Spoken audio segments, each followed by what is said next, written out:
I know I've taken quite a few days between Game 5 and now to post this video, but I really didn't feel like doing this. I don't want to do this. I really don't want to do this, but we gotta do it.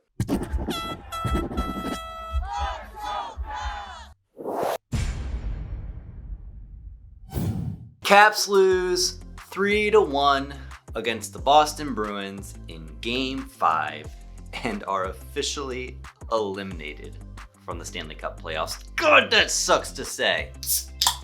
But now that it is official and there is no more hockey for the Washington Capitals to play, we have to do what we do here on this channel, and that is to cheers the season. So happy season, everyone, and here's to next year. Hey, Bud Light is quality, and anyone that says otherwise is trying to sell you something. All right, let's talk about the game. This was not a bad game. The Caps actually outplayed the Bruins in this game, and it sucks that every now and then you outplay a team and you still end up losing, and it sucks even more when it happens in the playoff, and it sucks even more when it happens in an elimination game. But that's hockey, right? Like, you could outskate a team and still lose. I said this way back in the beginning of the season. I think when we were playing the Pittsburgh Penguins, I'm pretty sure one of those first games against the Penguins, I said, it sucks when you outplay a team and you still lose. And it comes down to, it was too late for the Caps. It was too little too late, and they took too long to put that effort into the hockey game, into the series, not into the game, into the series. They took too long into the playoffs to start lighting the fire under their butts and say, let's actually start skating. But with that said, even in Game 5, it was like, come on guys, like you could be putting a little more effort into this. This is an elimination game. You win or you go home. I just wish, there's so much talent on the team, and I just wish that you could have seen everybody step up and put that urgency into their hockey game, kind of like the fourth line. The fourth line, star line of the playoffs, star line of the season, most consistent line the entire year, literally from Game 1. Nick Dowd center, Garnet Hathaway, and Carl Hagelin. And that was Peter Laviolette's favorite line throughout the entire season, and for a reason. Very, very consistent. So much energy and effort, and they weren't getting rewarded at the beginning of the season, but it didn't matter because they were still skating hard. And then towards the end of the season, they really started to ramp up. The line was producing. They produced in the playoffs, and you just wish the rest of the team could have seen that and said, let's do the exact same thing. Little spurts here and there and little flickers of flames here and there of moments where guys stepped up and really put some juice behind their play. But in the end, little amounts here and there is not going to be enough. You need long, consistent stretches of that effort, and it felt like they didn't have, I've said it so many times in the past 4 videos, they didn't have that hunger. Every athlete wants to win the championship. You will never convince me otherwise. It wasn't because they didn't want it. You will never convince me of that. Every athlete wants it. But whether or not they put the urgency behind that effort and behind that want, that's the make or break. The Caps outshot the Bruins 41-19 this game. 41-19. More than doubled shots. And they still lost, and they almost got shut out. It was this close to being a shutout. Thank you, Connor Shearing, for ensuring that didn't happen. At least the Caps didn't get shut out at all these playoffs. But there you go, Connor Shearing. That's another guy who had such a great season, and then once the playoffs started, it's like he just faded off into the ether. Moments here or there, absolutely, and the goal in this game is a prime example, but it took the team going down 2-0 for them to start putting that effort into the game. The Bruins scored their first 2 goals early in the second period. The Bruins only ended up with 4 shots on net in the entire second period. 2 goals on 4 shots in an entire period. I don't want to say it's like bad defense, but it kind of leans towards bad defense. You can play 55 minutes of a hockey game, but if you slack off for 5 minutes, a good team is going to exploit that, and that's what the Boston Bruins did. Tight first period, 10 shots to 9 shots. The Caps, I think, got the edge there, but it was a tie game. And then the second period starts, and it's just like, but the deceptive part about the shots on goal stat is that, yes, the Caps more than doubled the Bruins in shots. but you have to look at the quality of those shots. Plenty of good chances, that's for sure. Plenty of good scoring chances, but a majority of those 41 shots this game are just easy saves for Tuukka Rask. Low danger, outside shots, no traffic in front, shots that Rask can handle with no problem. The Caps did a very, very good job in this series of making Rask look like a very, very good goaltender. I mean, Rask is a good goaltender, don't get me wrong, but they did a good job of making him look even better because all their shot chances, like 90% of their shot chances, were super low danger. I think it was game 3 or 4, they had one high danger chance the entire game. I'm pretty sure that was game 4. That is absolutely terrible. But that was the consistent story the entire series, is the Caps, every single one of their shots and every single one of their chances was not high quality. They didn't make Rask work at all this series. No traffic in front, no chaos, as Alan May would put it. No chaos in front of Tuukka Rask. They didn't make him work. And if you look at the flip side of the ice, the Boston Bruins, they were consistently back. They were consistently in front of that net, making chaos happen. The third period rolls around and the Caps are down 2-0 in an elimination game, and they were like, oh, we have to actually skate, and they did. Like 11 seconds in, Connor Sheary scores his goal. There's the effort. There's what I've been wanting to see for 5 games now. But it's just too little too late at that point, and then as soon as they get any sort of momentum, Bergeron scores and pulls the momentum right back, and it just super deflating. And at that point, it's like, all right, let's go play golf. Now, I say that, but don't get me wrong, I cheered until the last second, like especially when they have a penalty kill with just a couple minutes left. It's like, okay, let's get a shorthanded goal, and then let's get a 6-on-5 goal. Like, I never gave up, but the deflation that came when Bergeron scores that goal, it's like the weight of an entire season just gets washed out. Okay, so let's talk about the whys. Why did the Caps lose? Why did the Caps go down the way they did? Why have the Caps have 3 first-round exits? You hear that everywhere now. 3 first-round exits, 3 first-round exits. I don't look at it like that, because every season is very, very different than the last, especially this season compared to the last 2. Different head coach, very different players. I don't look at it as, okay, that's 3 first-round exits in a row, especially after winning the Cup. I look at it just, let's put this season in a silo and look at just this season. The Caps held the division lead for a majority of the season. They were the powerhouse in the division, one of the powerhouses in the league. Sure, they had ups and downs. Every team has ups and downs, but they started out really well. They had a dip there where they were giving up 4 or 5 goal leads in the third period, and then they started climbing back up a little again. But the problem here is injuries. I've talked to a lot of people about this since game 5, and I hear the majority of the responses I hear are, that's not an excuse. Every team plays through injuries in the playoffs, and that is true. However, the big difference here is that a majority of the teams that make the deep run and play through injuries are playing through injuries that are developed during the playoff run. Look at the Caps in 2018. Look at all the injuries that were disclosed after the Caps won the Cup. Those were not injuries that the Caps were playing through going into the playoffs. Maybe 1 or 2, but a majority of the big ones are injuries that are sustained during the playoff run, and because it's the playoff run, you play through it. This season, however, the Caps went into the playoffs injured. The Caps weren't ever able to play up to their full team potential, the full potential of the system that they play, because of those injuries. When guys are out of the lineup 2 games, 3 to 1 game before the playoffs start, everyone starts to get a little concerned, because then it's like, well, the only other option is to bring up a bunch of AHL players, bring in your black aces to fill those spots, and nobody wants to do that. You don't want your top 3-4 guys sitting out while you have AHL players that's playing in the playoffs. And when you're struggling to fill a lineup, your guys who are hurt, like Ovechkin and Backstrom and Carlson and Eller and Oshie, though your big guys who are hurt, they're gonna step in. Of course they're gonna play. But ultimately, I think that effort of stepping up and filling out those roles while injured was the ultimate downfall for the Caps. You can't play to your full potential. And in the playoffs, every stride counts, right? Every battle for every puck counts. Every 50-50 puck has to be won. And the way you win that is by winning the battle, laying heavy into the forecheck, playing the body, win every single puck, race to every single puck, be the first guy there. But when you're hurt, it's a little harder to do that. And the Bruins were kind of the exact opposite. They were able to continue ramping up and snowball this series. Game 1 goes to the Caps in overtime, and it's like, oh, that was a close game, but the Caps squeaked out a win. And from then on, it was just the snowball effect. The Bruins kept ramping up speed and ramping up momentum and ramping up energy, and it was too much for the Caps to hang on to.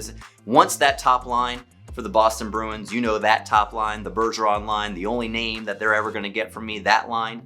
Once they started scoring, there was no stopping them. It's actually incredible to watch. But again, there comes the injury train. The Lars Eller line was the line assigned to stopping the Bergeron line. Lars Eller plays game 1. He's not injured yet, and they're able to shut down that line.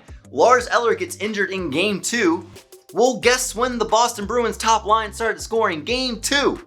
Lars Eller doesn't play in game 3. The line keeps producing. The top line keeps producing.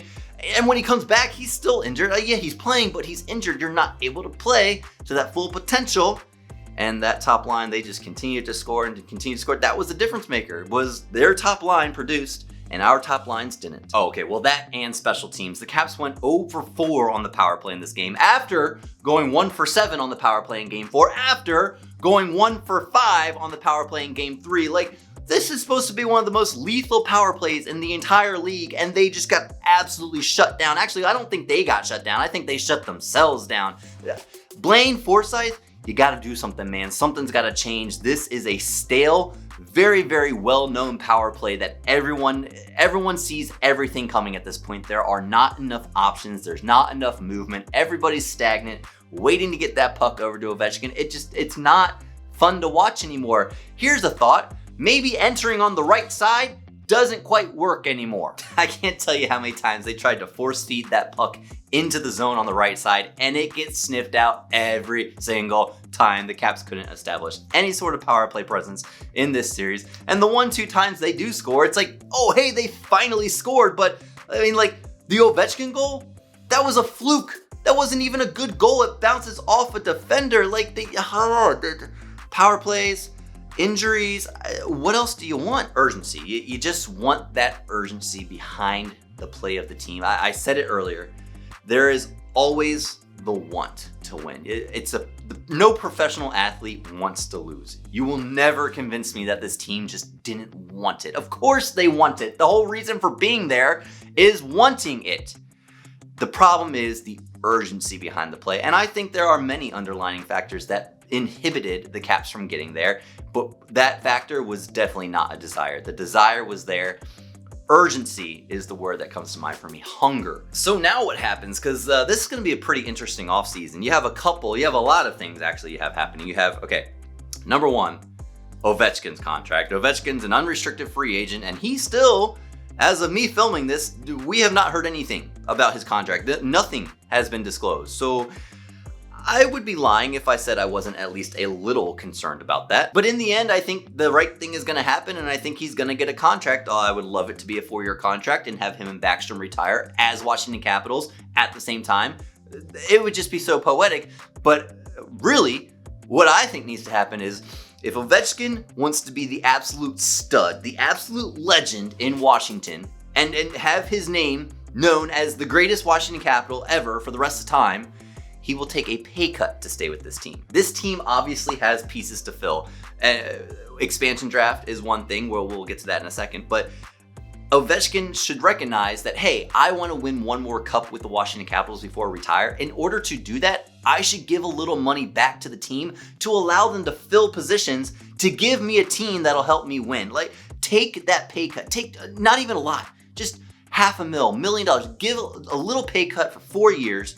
Stay with the team and just give them the tools to win one more time, at least one more time before you retire. So you have the Ovechkin contract, but then you also have expansion draft. Who gets unprotected in the expansion draft? Everyone's leaning towards Oshie, but Oshie is the heart and soul of this Washington Capitals team right now. If you lose TJ Oshie, you lose more than just TJ Oshie. You're gonna lose just a huge workhorse if you lose TJ Oshie. He lights a fire under guys that I've never seen before, and he's the reason the Caps, or one of the reasons, the Caps have done so well in the past few years. We can't lose TJ Oshie. Protect him, please. Leave someone else open. Then you also have guys like Kuznetsov, who a lot of this fan base is absolutely fed up with. I'm kind of getting there. Off-ice antics that he's just undisciplined and he's just not the kind of guy you want on your team, but it's also hard to deny that he is a pretty good hockey player. Now, is he as good as he was back in 2018? Definitely not, and there are certainly some factors behind that, but he still is a pretty good hockey player, and the Caps need centers. Like, it's so hard to find really good centers in this league right now. They're all taken, and they all have long contracts. Like, it would suck to lose such a talented player, but I don't know. I'm getting really tired of all the off-ice stuff that's going on with him. Then you have goaltending issues. You have two young goaltenders who just got left out to dry this season. You have a third stringer veteran who got almost no ice time this year, and then your fourth goaltender was supposed to be your starting goaltender, but then he got injured, so he's been on long term the entire season, and it was only a 1-year contract to begin with. Like, what happens there? Who knows what the goaltending outlook's going to be like next year?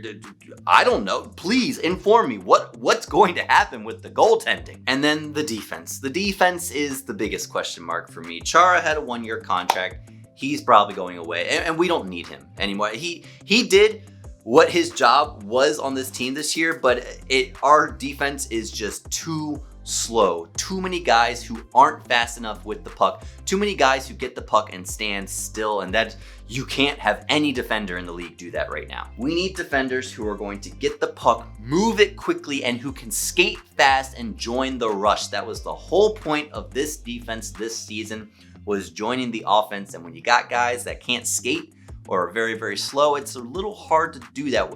Great looks from Orlov and Jensen this season. They moved their feet a lot and they got involved in plays, and it led to a lot of scoring chances. But Carlson was silent this season, and Dylan, I don't know what's going on with him. He's just, he doesn't handle the puck well. He's slow. He can hit. He's a really good hitter. He's a big guy, but is that really what we need? I really don't know. I don't know the answer to any of these things. I see these things and I think I get concerned, and I think that some moves need to be made, but I mean, what do? I'd like to see TVR get more ice time. I'd like to see Farafari get thrown in there. Like, get some younger studs who are fast, who can move the puck well, get them more ice time, and then you can start building up a much, okay, I hate to say this, you could build up a younger team. I hated the whole narrative this season about the Caps being the oldest team in the league and blah, blah, blah, blah, blah. Age does not instantly equal slower. Yes, maybe frequently it does, but let's get some guys on this team who are fast and who are hungry, and let's sign the guys who are actually producing, like Daniel Sprong. And it's going to be a big question mark of an off season, folks. It's almost a little scary. But there's always next year to look forward to, and that I am already excited about. I already look forward to October and hoping that everything will be back to normal. I'll get to go to multiple games next season, hopefully, not just one like I did this year, and we'll see maybe a whole 82-game season instead of a shortened 56-game season.